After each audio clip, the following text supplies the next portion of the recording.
दृष्टा मात्र हो तुम। एको दृष्टासि सर्वस्य मुक्त प्रायोसि सर्वदा। एमेव हि ते बंधो दृष्टारम पश्ये सीतरम। अर्थात तुम संपूर्ण दृश्य प्रपंच के एकमात्र दृष्टा एवं सर्वदा सर्वथा मुक्त ही हो। तुम्हारा बंधन यही है कि तुम दृष्टा को अपने से पृथक समझते हो। जो सर्वदृश्य है वो सब कुछ जो तुम्हें दिखाई देता है, तुम्हें अनुभव होता है, उसके दृष्टा मात्र हो तुम। मात्र दृष्टा, मात्र एक दृष्टा, कई दृष्टा नहीं। एको दृष्टासि, कई दृष्टा नहीं, मात्र एक दृष्टा हो तुम। जो बाकी सब दृष्टा तुम्हें प्रतीत हो रहे हैं वो तुम्हारे दृश्य जगत का हिस्सा भर हैं। तुम ही हो मात्र, तुम्हारे अतिरिक्त नहीं कोई भी दृष्टा है। ठीक वैसे जैसे सपने में तुम देख रहे हो कि बहुत लोग हैं जो कुछ देख रहे हैं, पर वास्तव में देखने वाले बस तुम ही हो। सपने में तुम ही एकमात्र दृष्टा हो इस सर्व के। जो पूरा प्रपंच चल रहा है उसके दृष्टा हो, उससे अलग उसके साक्षी और मुक्त प्राय हो तुम सर्वदा। और यही दृष्टा की माने साक्षी की परिभाषा हुई। इसी परिभाषा पर यह श्लोक केंद्रित है। इसी से श्लोक का आगे का भाग भी आपको समझ में आएगा कि दृष्टा की पहचान ही यही है कि वो मुक्त है। मुक्त नहीं हो अगर तुम देखे जा रहे दृश्य से तो तुम अपने आप को दृष्टा नहीं बोल सकते। तुम दृश्य का भाग हो। और बात तार्किक है ना, बिल्कुल। जो आप देख रहे हैं अगर आप उससे मुक्त नहीं हैं तो आप उसके हिस्से हो गए ना, जिसको आप देख रहे हैं। जिस दृश्य से आप पूर्णतया मुक्त नहीं, उस दृश्य के आप दृष्टा नहीं हुए, आप उस दृश्य का भाग हुए। फिर दोहरा रहा हूँ, दृश्य अगर ऐसा है कि आपको प्रभावित कर ले जाता है, जगत में कुछ भी ऐसा है जिसको देखकर, सुनकर, छूकर, सूंघकर, अनुभव करके आप प्रभावित हो जाते हैं, तो उस विषय के आप दृष्टा नहीं कहे जा सकते। आप फिर उस विषय के अंग हो गए, आप उसी विषय में सम्मिलित हो गए, आप उसी विषय के तल पर आ गए। दृष्टा सिर्फ वो है जो दृश्य से सर्वथा सर्वदा अस्पर्शित अनछुआ रहे। जो दिख रहा है वो तुम पर प्रभाव नहीं डाल रहा, तभी तुम दृष्टा हो, तभी तुम साक्षी हो। और यही साक्षी होने की परिभाषा है, यही तुम्हारे होने की परिभाषा है। अष्टावक्र समझा रहे हैं, साक्षी का अर्थ ये नहीं है कि तुम देख भर रहे हो, नहीं। जो देख रहे हो उससे मुक्त हो। जो देख रहे हो वो जरा भी तुम पर प्रभाव नहीं डाल पा रहा। जो देख रहे हो उसको लेकर तुम में जरा भी रुचि नहीं है, आकर्षण नहीं है, विकर्षण भी नहीं है, संबंध कुछ नहीं है। तुम्हारी तनिक भी चेष्टा नहीं है कि दृश्य से अपने लिए कोई अर्थ निकाल लो, कोई लाभ पा लो। ना ललायित हो दृश्य से, ना भयभीत हो दृश्य से, ना आकर्षित हो, ना विकर्षित हो दृश्य से। दृश्य से कोई लेना ही देना नहीं है तो साक्षी हो। ये साक्षी की परिभाषा है, यही आत्मा की परिभाषा है, यही आप हैं। जब तक आप ऐसे हैं कि आप प्रभावित हो जाते हैं आते जाते अनुभवों से, तब तक आप हैं ही नहीं। और आगे फिर अष्टावक्र कह रहे हैं, यही तो बंधन है ना कि तुम अपने आप को ऐसे मुक्त दृष्टा से इतर कुछ और जान बैठे हो। यही तुम्हारा बंधन है कि तुम अपने आप को सर्वथा मुक्त आत्मा से कुछ और जान बैठे हो। तुम कुछ ऐसा बन बैठे हो अपनी दृष्टि में जो इस जगत से मुक्त हो ही नहीं सकता, क्योंकि वो इस जगत का ही उत्पाद है। तुम कहते हो फलाने दिन मेरा जन्म हुआ, अब आप समय से मुक्त कैसे हो गए? समय की धारा में ही तो आपका जन्म हुआ है। हम कह देते हैं फलाने घर में हम पैदा हुए, अब बताओ जगत से मुक्त कैसे हो जाओगे? हम शरीर से बड़ा संबंध रखते हैं, बताइए मुक्त कैसे हो जाएंगे? क्योंकि शरीर तो अनिवार्य रूप से जगत पर आश्रित है। अष्टावक्र कह रहे हैं यही तुम्हारा बंधन है कि तुम अपने आप को सर्वथा मुक्त दृष्टा के अतिरिक्त कुछ और जानते हो, या तुम अपने आप को जब दृष्टा कहते भी हो तो दृष्टा की कुछ और परिभाषा रखकर अपने आप को दृष्टा कहते हो। जिसको तुमने देखा, अगर तुम्हारे लिए उसका थोड़ा भी महत्व है तो तुमने देखा नहीं, बस प्रक्षेपित किया, बस कल्पित किया, बस चाहा। कामना से भरी दृष्टि से कुछ भी देखा नहीं जाता है, बस प्रक्षेपित किया जाता है। तुम्हारी आँख में अगर इच्छा है तो जो कुछ भी देख रहे हो वो सत्य नहीं है। एक साधारण भी चीज़ तुम्हारी आँख में विकृत हो जाएगी, क्योंकि तुम्हारी आँख में इच्छा है, कामना है, तो हमें कुछ दिखाई नहीं देता। और जब हमें कुछ दिखाई नहीं देता तो हम अपने द्वारा ही कल्पित कहानियों को, दृश्यों को, अनुभवों को सत्य बोलने लग जाते हैं। कामना रास्ता लेकर ही पूरा होना चाहती है ना। कामना के लिए आवश्यक है कि अपने अनुभवों को सत्य बोलो। कामना तो अनुभवों का रास्ता लेकर ही पूरा होना चाहती है ना, तो कामना के लिए तो जरूरी है कि बोले कि अनुभव सत्य है। अष्टावक्र कह रहे हैं कुल मिलाकर के जगत को जरा निरपेक्ष दृष्टि से देखो। जगत तुम्हारे लिए बहुत सार्थकता ना रखे। यहाँ कुछ भी ऐसा नहीं है जो सीमित ना हो। सीमाओं के भीतर का खेल खेलना हो ठीक है, अपनी मौज की बात है। सीमाओं के भीतर का खेल खेलना हो तो जगत से एक संबंध रख लो, लेकिन ये स्पष्ट रखो कि असीम में प्रवेश नहीं करा पाएगा जगत। जगत असीम में प्रवेश नहीं करा सकता, प्रवेश कराने की आवश्यकता भी नहीं है। असीम में तो तुम स्थापित हो, होता उल्टा है। असीम में प्रवेश नहीं करना होता, सीमित से संबंध विच्छेद करना होता है। असीम में प्रवेश नहीं, सीमित से प्रस्थान। जो सीमित है वही बंधन है, उसी से प्रस्थान की सलाह दे रहे हैं अष्टावक्र।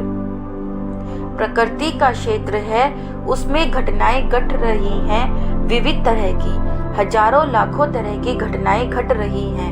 प्रकृति में ही कोई है जो उन घटनाओं का अनुभव भी कर रहा है।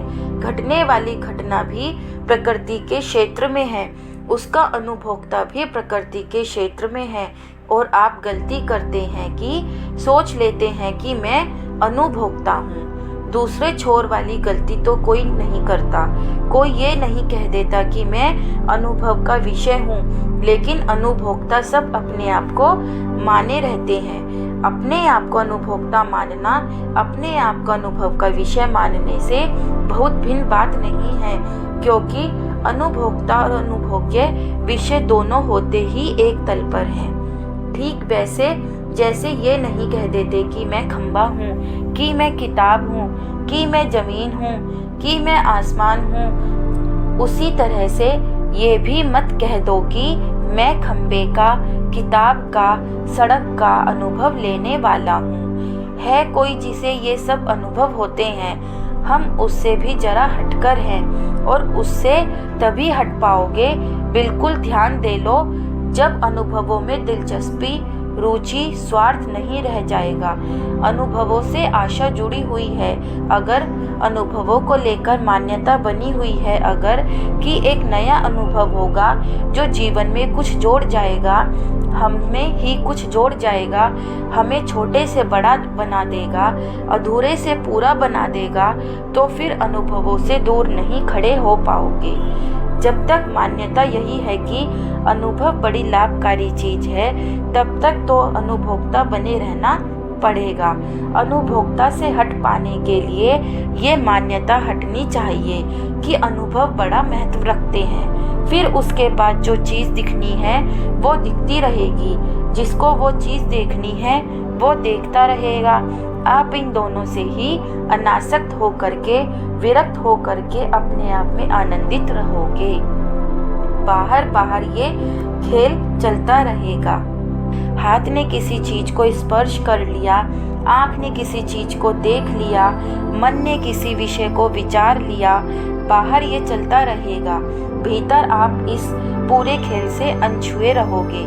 मन अपना खेल चला रहा है, आंखें अपना खेल चला रही हैं, आप इस खेल से अनछुए हो। प्रकृति अपना काम कर रही है, आप प्रकृति के खेल में कोई रुचि, कोई स्वार्थ, कोई अर्थ नहीं देख पा रहे हो। तो फिर ऐसी अवस्था में आपको करना क्या होता है? आपका धर्म क्या है? देखिए, विशुद्ध चेतना के लिए कोई धर्म नहीं होता। विशुद्ध चेतना तो बस अपने आप को अभिव्यक्त करती है, अपनी शुद्धि विकीर्ण करती है, प्रसारित करती है। किसी धर्म का वो पालन नहीं करती, बस अपने होने को अभिव्यक्त करती है। धर्म होता है मन के लिए, अशुद्ध चेतना के लिए। विशुद्ध चेतना के लिए धर्म होता ही नहीं। धर्म तो यात्रा है और शुद्धि उस यात्रा की मंजिल है, जो शुद्धि में स्थापित ही हो गया है। अब धर्म का क्या करेगा वो?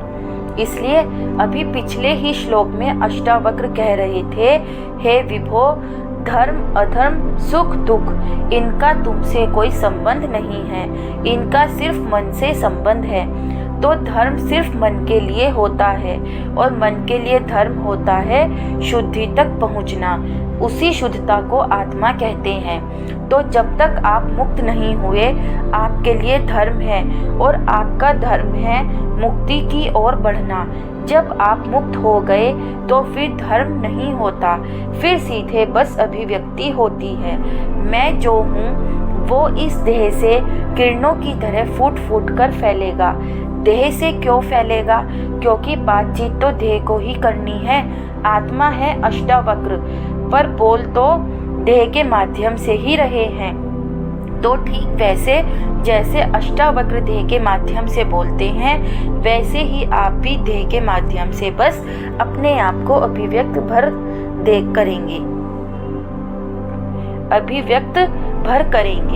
बंधन क्या है? स्पष्ट हो रहा है बिल्कुल।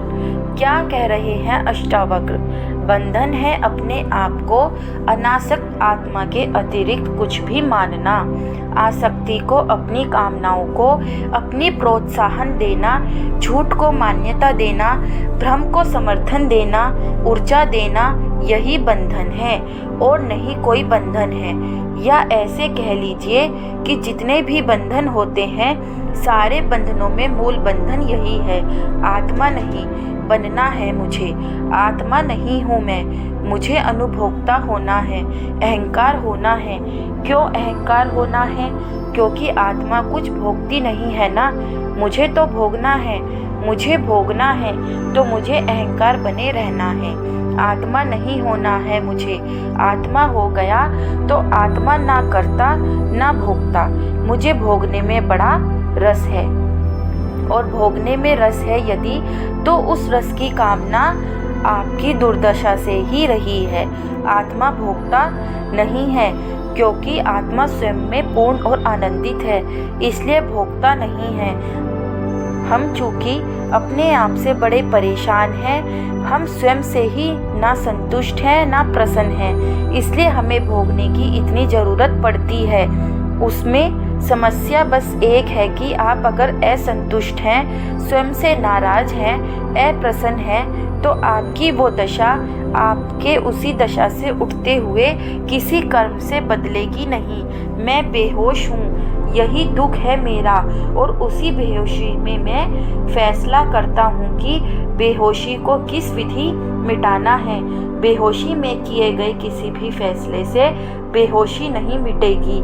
बेहोशी में आपको फैसला नहीं करना होता, बेहोशी में आपको स्वीकार करना होता है कि आप बेहोश हो।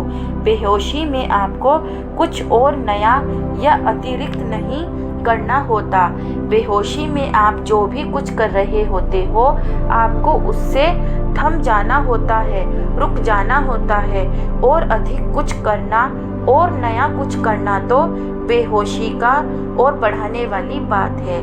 आपको रुकना है, आपको नया कुछ नहीं करना है। और यही आपका बंधन है कि आप सोचते हो कि जैसे आप हो रहे वैसे ही आओगे, पर चैन पा जाओगे। नहीं, आप जो हो उसी मान्यता को त्यागो। मुक्ति है सिर्फ और सिर्फ विशुद्ध दृष्टा हो जाने में। सब कुछ जानना है, पाना कुछ नहीं है। पता सब है, प्राप्त कुछ नहीं करना है। बोध है मात्र, निष्काम बोध। जानने के साथ भोगने की भूख नहीं है कि पता कर लिया जल्दी से, अब इसका सेवन कर डालो। ये तो काम सब जानवर करते हैं ना। खरगोश दिन भर खोज रहा होता है क्या? मान लो गाजर, उसे जानना है कि गाजर कहाँ है, और अगर जान गया कि गाजर कहाँ है तो तत्काल क्या करेगा? गाजर का भोग डालेगा। अष्टावक्र कह रहे हैं, तुम वो हो जाओ जो जानता सब कुछ है, भोगता कुछ नहीं है। और जान सब कुछ तभी सकते हो जब भोगने की इच्छा ना हो। खरगोश सब कुछ नहीं जान सकता। खरगोश अधिक से अधिक गाजर जान सकता है, क्योंकि गाजर में ही उसकी कामना बैठी है। जिसे सब कुछ जानना हो वो थोड़े बहुत ही कामना छोड़ दे। छोटी कामना रखोगे तो थोड़ा ही जान पाओगे, और जो जानोगे उसको जल्दी से भोग जाओगे। इसमें कुछ नहीं है, सब जानो, पूरा जानो। पूरा जाने बिना चैन नहीं मिलेगा। पूरा जानना स्वभाव है। हम तो ऐसे होते हैं कि हमारी कामना हमें पूरा जानने देती भी नहीं। जिस विषय को लेकर के आपकी बड़ी कामना हो, ध्यान दीजिएगा, आप उसके बारे में पूरे तथ्य कभी जानना पसंद नहीं करेंगे। आप जानबूझकर तथ्यों की उपेक्षा करेंगे। आपके सामने परोसे जा रहे हो तथ्य, आप मुंह दूसरी ओर फेर लेंगे। पूरी जानकारी अंधकार के लिए, अपने भीतरी अहंकार के लिए घातक होती है, क्योंकि अहंकार खुद अधूरा होता है। जब अहंकार अधूरा है तो किसी भी तरह का पूरापन, जानकारी का भी पूरापन वो स्वीकार नहीं कर सकता। आप पूरा नहीं जानना चाहते, आप बस उतना जानना चाहते हो जितना भोग में सहायक बने। और मैं कह रहा हूँ, जानना प्रयत्न करके, सक्रिय होकर। बहुत दूर की बात है। जिस विषय से आपकी कामना संलिप्त है, उस विषय को लेकर तथ्य और सूचनाएं अगर बिल्कुल सामने प्रस्तुत हों, आप तो भी उनको देखना नहीं चाहोगे। अपनी ओर से जिज्ञासा करके पूछना, जानना, खोदना तो बहुत दूर की बात हो गई। असुविधाजनक जानकारी अगर मिल भी रही होगी तो उसको ठुकरा दोगे। ऐसे अभिनय करोगे जैसे कुछ पता ही ना हो। दोस्तों, अगर आपको यह वीडियो अच्छी लगी हो तो वीडियो को लाइक और चैनल को सब्सक्राइब करें।